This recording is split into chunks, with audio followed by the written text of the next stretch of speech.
Last time हमने बात की थी डिसॉल्यूशन ऑफ अ फर्म की। तो आज बात करेंगे, एक बार रिवाइज कर लेते हैं इसको, डिसॉल्यूशन ऑफ फर्म क्या होता है। फिर चलते हैं आगे। डिसॉल्यूशन ऑफ अ फर्म में take place without intervention of court और by the order of court. तो डिसॉल्यूशन है आपका, वो दो बातों से हो सकता है, एक तो without the intervention of the court, ये पहली लाइन आपकी। दूसरा है आपका with the order of the court, court भी ऑर्डर कर सकता है आपको फर्म को डिसॉल्यूशन करने के लिए, ठीक है। और आपको लास्ट टाइम मैंने बताया था कि रिजोल्यूशन जो फर्म का है वो अलग है और जो पार्टनरशिप का रिजोल्यूशन है वो अलग है। The resolution of partnership necessary result in does not necessarily result in the resolution of the firm, but resolution of the firm necessarily result into the resolution of the partnership। Partnership का dissolution firm का dissolution नहीं होता, लेकिन firm के dissolution होने से partnership का dissolution compulsory हो जाता है, ठीक है। तो हम बात करेंगे on which ground the dissolution of a firm can take place. तो पहला हम लेने जा रहे हैं सीधा डिसोल्यूशन बाय एग्रीमेंट। आपको पता है पार्टनरशिप शुरू होती है एग्रीमेंट से, तो इसको खत्म भी एग्रीमेंट से किया जा सकता है, ठीक है। With the consent of all the partners, अगर सभी पार्टनर्स एग्री कर रहे हैं तो पार्टनरशिप का फर्म का डिसोल्यूशन हो जाता है। ये पहली केस है इसके अंदर। सेकंड है in accordance with the contract between the parties, party ने कोई कॉन्ट्रैक्ट किया था, उस कॉन्ट्रैक्ट के हिसाब से भी वो लोग अपनी फर्म का डिसोल्यूशन कर सकते हैं। जैसे मैंने बोला कि मैं एक फ्लाईओवर बनाऊंगा और जैसे ही फ्लाईओवर बन जाएगा फर्म को बंद कर दूंगा, और ऐसा मैंने लिखा हुआ है, जैसे ही फ्लाईओवर बनेगा आपकी फर्म आपका बिजनेस बंद हो जाएगा, ठीक है। तो ये था आपका first case, resolution by agreement. अब हम जा रहे हैं फटाफट केस नंबर 2 पे, कंपलसरी डिसोल्यूशन। एग्जाम में ज्यादा ये आता भी है, ठीक है। जो कंपलसरी डिसोल्यूशन है एग्जाम में ज्यादा, a firm is dissolve compulsory in the following cases. ये आपको केस दे रखे हैं जहां पर फर्म का डिसोल्यूशन कंपलसरी हो जाता है। पहला है आपका when all partner but one become insolvent. सबसे इंपॉर्टेंट बात क्या है इंसॉल्वेंट की। Insolvent is the person who is unable to pay his debt on time and declare by the court as insolvent. वो पर्सन जो अपने पैसे जो उधार लिए हुए थे चुका नहीं पाता और कोर्ट ने उसको बोला कि आप आज से इंसॉल्वेंट हो गए हो, उसको हम बोलते हैं इंसॉल्वेंट। तो अगर सभी पार्टनर्स इंसॉल्वेंट हो गए तो सीधी बात है, तो भैया जो बिजनेस में लॉस होगा कौन झेलेगा उसको, या एक के अलावा सारे के सारे इंसॉल्वेंट हो गए तो जो लॉस होगा कौन बियर करेगा उसको, है ना। इसीलिए सभी पार्टनर्स का सॉल्वेंट होना जरूरी है। अगर सारे पार्टनर इंसॉल्वेंट हो जाए या एक पार्टनर के अलावा सभी पार्टनर इंसॉल्वेंट हो जाए तो फर्म को बंद करना पड़ेगा कंपलसरी, क्योंकि अब वो कॉन्टैक्ट करने लायक नहीं बचते, जो मैंने आपको स्टार्टिंग में बताया था पहले वीडियो में। हम जाते हैं नेक्स्ट पॉइंट पे। When the business of firm becomes illegal, ठीक है। बिजनेस जो होता है आपका लीगल होता है, इलीगल नहीं होना चाहिए। और जैसे ही आपका बिजनेस इलीगल हो जाता है, ये कैसे होता है, मान लीजिए आप लोग कोई काम कर रहे हैं, आप कोई फर्म चला रहे हैं।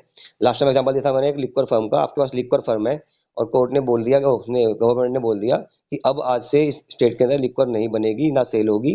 तो जो आपका बिजनेस है वो उस डेट से इलीगल हो गया, हालांकि वो पहले लीगल था, ठीक है। तो ऐसे केस में पार्टनरशिप फर्म आपको बंद करनी पड़ेगी। Third case, when some event has taken place which mark it unlawful for the partners to carry on the business. कुछ ऐसा काम हो जाए जिससे उनका बिजनेस चलाना अनलॉफुल हो जाए, ये भी केस से मिलता जुलता है, ठीक है। इसका एग्जांपल और नीचे दे रखा है उन्होंने, when a partner becomes alien enemy. अब एलियन एनिमी क्या होता है, मैंने आपको बताया है इंडिया और पाकिस्तान है। तो पाकिस्तान हमारा एनिमी अभी तो नहीं है, लेकिन मान लो वार हो जाता है इंडिया और पाकिस्तान में, तो इन दोनों में जो फाइट होगी, तो उस कंडीशन में जो पाकिस्तान का रेजिडेंट है वो हमारा एलियन एनिमी होगा। और अगर कोई पार्टनरशिप फर्म इंडिया में है जिसमें एक पार्टनर पाकिस्तान का है, तो उस फर्म को कंपलसरी हमें डिसॉल्व करना पड़ेगा, उस फर्म को हमें बंद करना पड़ेगा, वरना उस अर्निंग से वो अर्निंग गवर्नमेंट को मिलेगी, पाकिस्तान वाली गवर्नमेंट को, और वो वार में उसको यूज करेगी। तो ये था आपका कंपलसरी डिसॉल्यूशन का ground on the happening of certain event, है ना। आगे चलते हैं।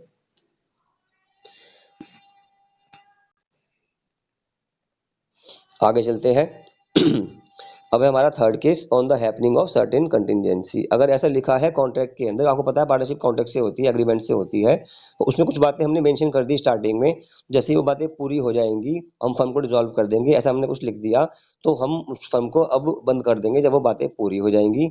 एग्जाम्पल देखते हैं इसके अंदर। Number 1, if constituted for a fixed term. एक फर्म हमने 5 साल के लिए बनाई थी, लिखा था हम 5 साल के बाद फर्म को ही बंद कर देंगे, तो एक्सपायरी ऑफ द टर्म पे हम उस फर्म को बंद कर देंगे ऑटोमेटिकली, कि भैया अब तो ये हमारा 5 साल का था, 5 साल पूरे हो गए, तो अब हम इसको बंद कर देते हैं, है ना। नेक्स्ट केस है आपका, if constituted to carry out one or more venture and by the completion of the venture. आपने किसी फर्म को क्रिएट किया था कि आप कोई वेंचर होने के लिए आप करेंगे, जैसे मैंने बताया फ्लाईओवर बनाएंगे, डैम बनाएंगे, ब्रिज बनाएंगे, तो जैसे ही वो वेंचर पूरे हो जाते हैं आपके, फर्म को आपको बंद करना पड़ेगा। Third case, bye death of a partner, किसी पार्टनर की डेथ के केस में भी अगर आपने लिखा कि किसी पार्टनर की डेथ हो जाएगी तो हम फर्म को बंद कर देंगे, तो ऐसा है तो यहाँ भी फिर आप इस केस में जैसे डेथ हो जाएगी आप फर्म को बंद कर देंगे। तो यहाँ थे हम on the happening of certain contingency, कोई कंटिजेंसी हो जाएगी तब। ठीक है, जैसे कंटिजेंसी का मतलब क्या हुआ आपका कि आपने फर्म बनाई एक फिक्स पीरियड के लिए, जैसे ही वो टर्म खत्म हो जाएगी आपकी, फिक्स टाइम पूरा हो जाएगा आपका, आपकी फर्म को कंपलसरी हमें बंद करना होगा। उसके बाद आपने कोई बिजनेस के लिए फर्म बनाई थी, फ्लाईओवर के लिए, डैम के लिए, जैसे वो कंप्लीट होगा वेंचर आपका, आपको अपनी फर्म को डिसॉल्व करना पड़ेगा। Bye death of the partner, आपने लिखा कि किसी पार्टनर की डेथ हो जाएगी तो हम फर्म को बंद कर देंगे, तो इस केस के अंदर भी आपको इसे बंद करना पड़ेगा। और last, by the adjudication of a partner as insolvent, जहां भी ये वर्ड आएगा इंसॉल्वेंट वहां समझ जाओ कुछ ना कुछ गड़बड़ है। तो जब किसी पार्टनर को कोर्ट ने बोला कि इंसॉल्वेंट हो, और आपने कहा जब कोई पार्टनर इंसॉल्वेंट हो जाएगा तो हम फर्म को बंद कर देंगे, तो आपका फर्म को आपको उस समय बंद करना पड़ेगा। ये थे cases on the happening of certain contingency. कौन कौन सी contingency? Fixed term, more venture, death of the partner and partner as insolvent. ये चार केस हमने पढ़े अभी इस केस के अंदर। हम चलते हैं आगे। Case number 4, dissolution by notice. आप लोगों ने एक पार्टनरशिप पढ़ी थी, इसको बोलते हैं पार्टनरशिप एट विल। ये टाइप ऑफ पार्टनरशिप में आता है। पार्टनरशिप एट विल मतलब पार्टनरशिप जब तक चलती रहेगी जब तक पार्टनर्स की मर्जी है, कोई टाइम पीरियड फिक्स नहीं है, कोई शेड्यूल नहीं है इसका, ये जब तक आपकी मर्जी है जब तक चलेगी। तो अब क्या होगा, जैसे ही आप किसी का पार्टनर का मन करता है कि नहीं भाई पार्टनरशिप बहुत हो गई मुझे नहीं करनी, तो वो पार्टनर एक नोटिस दे देगा कि भैया पार्टनरशिप हमको बंद कर दो, मैं बंद करना चाहता हूँ। ठीक है, और जैसे ही अदर पार्टनर को वो नोटिस मिलेगा तो क्या होगा, आपको उसको एक्सेप्ट करना पड़ेगा, क्योंकि एग्रीमेंट था आपका पहले से कि जब हम बोलेंगे कि हमें बंद करनी है तो हम बंद कर देंगे। तो यहाँ एक पार्टनर ने बोल दिया कि भाई मुझे पार्टनरशिप फर्म को बंद करना है, तो आपको पार्टनरशिप फर्म को बंद करना पड़ेगा। और हम जा रहे हैं लास्ट केस पे जो एग्जाम में ज्यादा आता भी है, डिसोल्यूशन बाई कोर्ट। ठीक है, ये सबसे इंपॉर्टेंट टॉपिक है आपका, डिसोल्यूशन बाई कोर्ट 7 नंबर में अलग से आ जाता है ये। तो पढ़ लेते हैं कि कोर्ट कब कब बोल सकता है आपका डिसोल्यूशन करने का। हालांकि काफी बातें रिपीट हो जाएंगी जो पहले पढ़ी थी हमने। पहला case, when a partner become insane. आपको पता है एक सेन पार्टनर से हम एग्रीमेंट कर सकते हैं, पार्टनरशिप कर सकते हैं, इनसेन से नहीं। पर जो पार्टनर पहले सेन था, मतलब उसका दिमाग ठीक था पहले, लेकिन पार्टनरशिप करने के बाद वो इनसेन हो गया, तो अब आपको पार्टनरशिप को डिसॉल्व करने का अधिकार मिल जाता है फर्म को। तो कोर्ट अगर बोलेगा कि एक पार्टनर इंसेन हो गया तो हम इसको डिसॉल्व कर देंगे, तो आपको फर्म को डिसॉल्व करना पड़ेगा।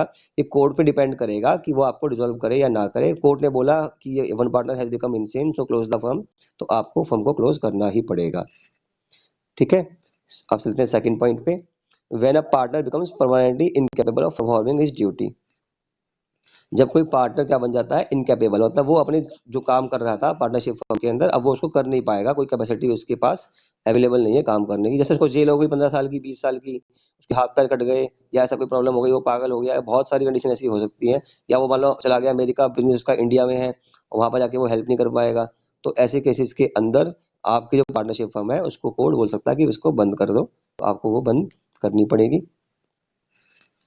Third case, when a partner is a guilty of misconduct. ये इंपॉर्टेंट टॉपिक है आपका, गिल्टी ऑफ मिसकंडक्ट। इसका मतलब क्या है, मिसकंडक्ट का मतलब क्या होता है कि you are suppose to do certain duty and you are not doing that duties. आपको क्या करना है, कुछ काम मिला हुआ है या कुछ आपको से एक्सेप्ट किया जाता है, पर आप वो काम नहीं करते। जैसे क्लास आपकी 9 बजे शुरू होती है, आप क्लास के अंदर 9:15 बजे आ रहे हैं, 9:30 बजे आ रहे हैं, है ना, क्लास में लेट आ रहे हैं, तो ऐसे केस में क्या होगा, उसको बोला जाता है मिसकंडक्ट। तो ऐसे पार्टनर है बिजनेस में लेट आता है, या पार्टनर्स को तंग करता है, उल्टी सीधी लैंग्वेज यूज करता है, या ऐसा कोई बिहेवियर करता है जिससे फर्म का नुकसान हो, तो कोर्ट उसको फर्म को डिसॉल्यूट कर सकता है।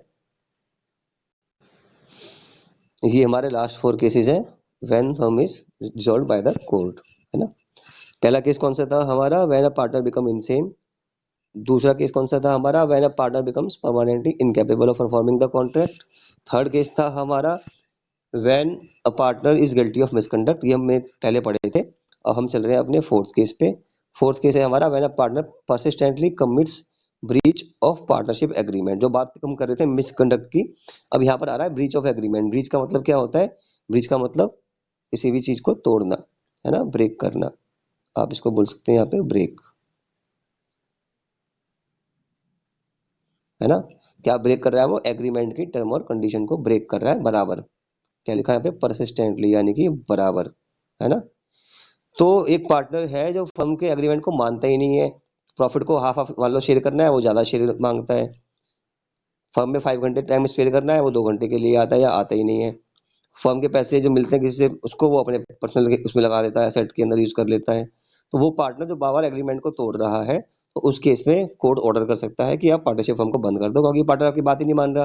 पार्टनरशिप तो होती है एग्रीमेंट से, एग्रीमेंट नहीं मान रहा तो बंद करो फर्म को। ठीक है। Next case, when a partner has transferred the whole of his interest in the firm to third party.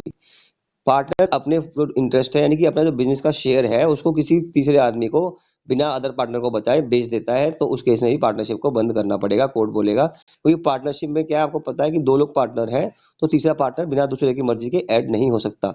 यहाँ पर क्या हो रहा है, एक पार्टनर खुद चला जा रहा है, किसी और को ऐड कर दे रहा है। ठीक है। अगर आपको पार्टनरशिप उससे, भाई आपने किसी को चूज किया है पार्टनर बनाने के लिए, तो आप पार्टनरशिप उसी से करोगे।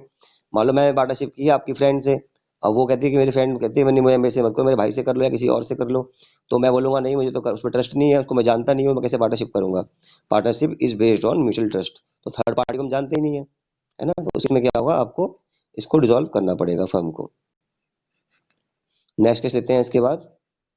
when the business of firm cannot be carried except at losses, जब बस आपका लॉस ही लॉस होगा, लॉस ही लॉस होगा, लॉस ही लॉस हो रहा है, कोर्ट को भी ये दिख रहा है कि लॉस के अलावा प्रॉफिट तो हो ही नहीं सकता। जब ऐसा है तो आपको खुद ही बंद कर देना चाहिए, आप नहीं करोगे तो कोर्ट बंद कर देगा, भाई आपका जो लॉस है, बार बार लॉस ही चल रहा है, एक काम करो उसे बंद करो। ये तो क्लियर है, आपको क्लियर है। Last point, when on any other ground, court को किसी भी ग्राउंड पे जो भी इसको अच्छा लगता है, वो कोई भी ग्राउंड हो सकता है, XYZ, तो वो बोल सकता है कि हाँ भाई ये बात जस्ट है, यानी कि बिल्कुल न्यायकारी है और इक्विटेबल है, समानार्थी, किसी का नुकसान नहीं होगा। तो वो उस ग्राउंड पे भी फर्म को डिसॉल्यूट कर सकता है, कि जब कोर्ट को महसूस होता है कि हाँ भाई ये बातें तो ठीक है, हम इस ग्राउंड पे भी फर्म को डिसॉल्यूट कर सकते हैं, बंद कर सकते हैं, तो कोर्ट ऑर्डर करेगा, तो आप उसको डिसॉल्यूट फर्म को आपको करना ही पड़ेगा। ये सारी हमने बातें डिजाइन कर ली, एक बार रिवाइज कर लेते हैं। Number 1, when partner has become insane. Number 2, when a partner is guilty of misconduct. Number 3, when partner becomes incapable of performing his duty permanently. Number 4, when a partner consistently commits breach of partnership agreement, ये वाला।